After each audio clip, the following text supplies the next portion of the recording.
चंपारण भारत में महात्मा गांधी के सत्याग्रह की पहली प्रयोगशाला।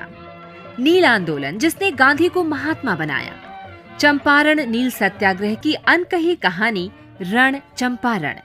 आकाशवाणी की विशेष प्रस्तुति रण चंपारण में सुनिए आज की कड़ी।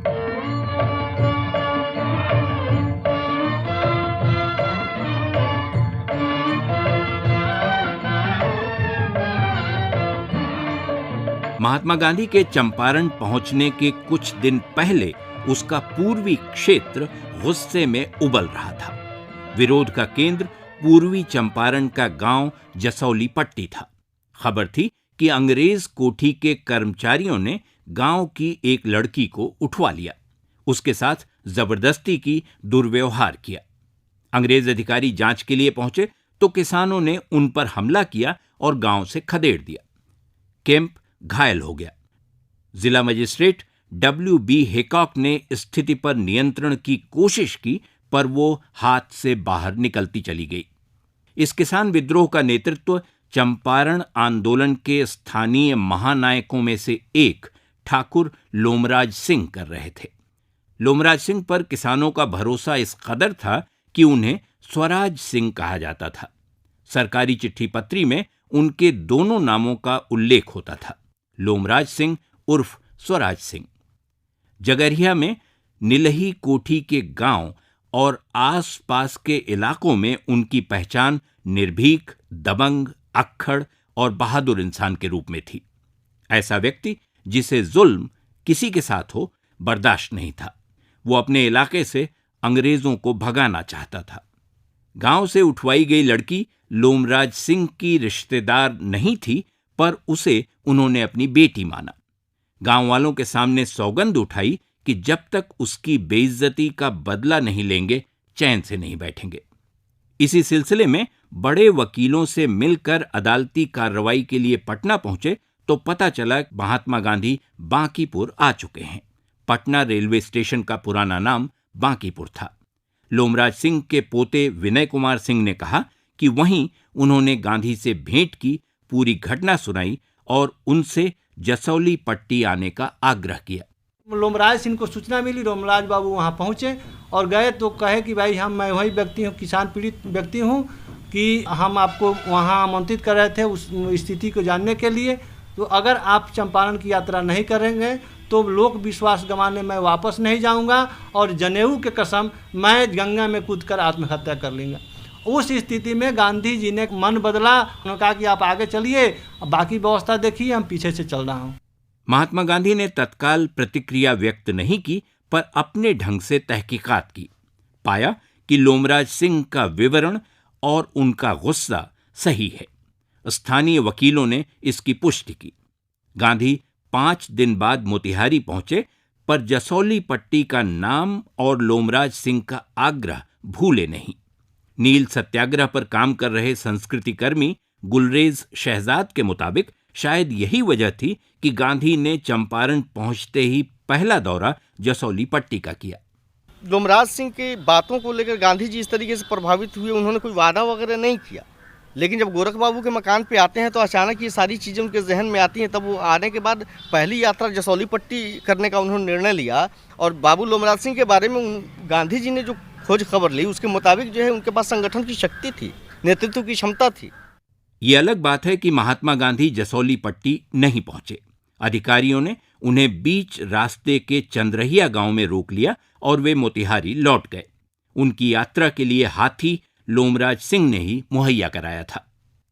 इलाके में लोमराज सिंह की धाक थी, इतनी कि अंग्रेज अधिकारी और कोठी के गुमाश्ते देहात के किसी किसान से उनके खिलाफ कभी भी एक भी बयान नहीं दिलवा सके। फर्जी मुकदमा करना संभव नहीं था, कोई कार्रवाई मुमकिन नहीं। वो किसानों के बड़े नेता की तरह उभर चुके थे।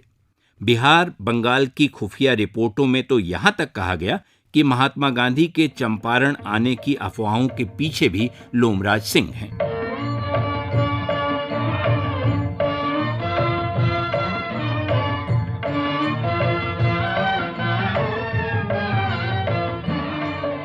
चंपारण के जिला मजिस्ट्रेट हैकॉक और तिरहुत के कमिश्नर LF मोर्शिद के पत्रों, खुफिया रिपोर्टों और दीगर दस्तावेजों में लोमराज सिंह का नाम बार बार आता है। चंपारण में होने वाली हर घटना से उन्हें जोड़ा जाता है। उनके खिलाफ संभावित कार्रवाई पर चर्चा होती है। ये सब ये साबित करने के लिए पर्याप्त है कि अधिकारियों के मन में उनका खौफ कितना था। चंपारण सत्याग्रह से पहले वो 2 बार किसानों को संगठित कर चुके थे। आंदोलन के दूसरे नेताओं के संपर्क में थे। शेख गुलाब, शीतल राय और राजकुमार शुक्ल उनके निजी मित्र थे। इसके अलावा आंदोलन के समर्थन में चंपारण के बाहर से आने वाले लोग अक्सर उन्हीं के घर ठहरते थे। उनका घर किसान विद्रोह का अघोषित केंद्र बन गया था। अधिकारियों को यह मालूम था, पर वे लोमराज सिंह पर कभी हाथ नहीं डाल सके। कुशल संगठनकर्ता की तरह वो बाद में उभरे। शुरुआती दौर में तमाम दूसरे लोगों की तरह वे निलही कोठी के मुलाजिम रहे। उस समय भी अंग्रेज उनकी ताकत का लोहा मानते थे। विनय कुमार के अनुसार कमोबेश यही कहानी उनके भाई की भी थी। लेकिन एक बार अंग्रेजों से अनबन हुई तो बात बिगड़ ही गई। फिर उन्होंने कभी पीछे पलटकर नहीं देखा।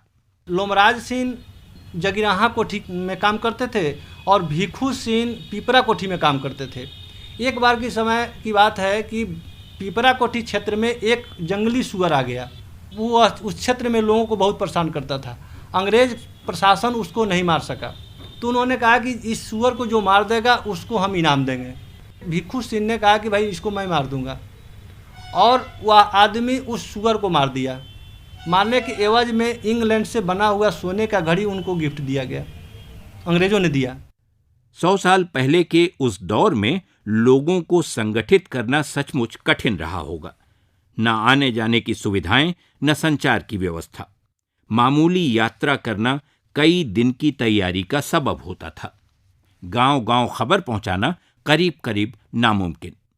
कोठियों का आतंक, पुलिस का डर और कुछ लोगों की अफसरों से मिली भगत के बीच हजारों किसानों को जोड़ना मामूली उपलब्धि नहीं थी। उससे बड़ी उपलब्धि थी उन्हें बेबाक बनाना कि वे अपनी बात बिना डरे कह सकें। गुलरेज शहजाद। सबसे बड़ी बात यह है कि यहाँ बाबू लोमराज सिंह जो थे, एक साथ उन्होंने गांधी के आगमन के पहले भी जो है करीबन 4-5 हज़ार किसानों को, उस समय में 4-5 हज़ार किसानों को संगठित करना एक बहुत बड़ी बात थी। 4-5 हज़ार किसानों का नेतृत्व बाबू लोमराज सिंह कर रहे थे। जैसे गांधी जी चंपारण में आते हैं और उसका जसौली पट्टी जाने का निर्णय लेते हैं, तो बाबू लोमराज सिंह का ऐसा कैरेक्टर यहाँ रहा है।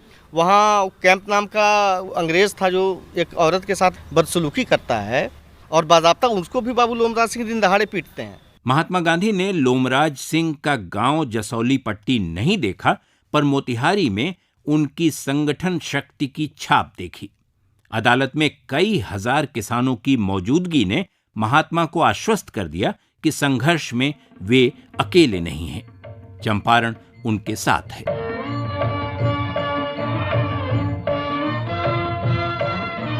अभी आप सुन रहे थे आकाशवाणी की विशेष प्रस्तुति रण चंपारण।